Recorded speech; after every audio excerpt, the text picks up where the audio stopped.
Turetskiy komediyaning seriallar 3-qism. Birinchi serialimiz Aşk lafdan anlamas seriali bo'lib, bu serialimiz yaqindagina Istanbulga ko'chib kelgan Hayat ismli qizning sarguzashtlari haqida. Hayat katta tekstillik kompaniyaga ishga kirish uchun o'zini boy xonadonning qizi qilib ko'rsatishga majbur bo'ladi.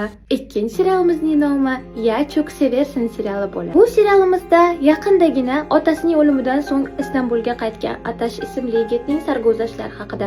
Atash otasining o'limidan so'ng oilaviy biznesini boshqarishiga va o'zini uchta ukasiga qarashiga to'g'ri keladi va ukalariga qarovchi qidirayotgan bir vaqtda Leyla ismli qiz bilan tanishib qoladi. Uchinchi serialimizning nomi Gizli saqla seriali bo'lib, bu serialimizda Naz va Pamir politsiyskilar birgalikda katta mafiyozlar oilasini qo'lga olish uchun o'zlarini xuddi yangi oila qurgan oilalardek ko'rsatishga majbur bo'lishadi.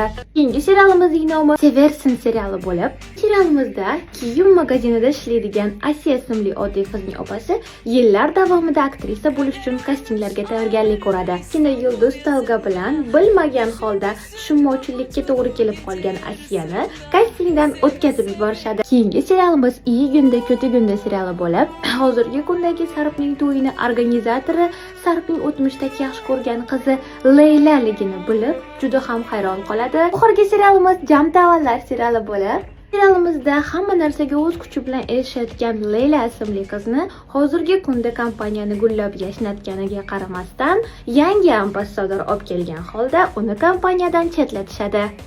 Obuna bo'lishni unutmang.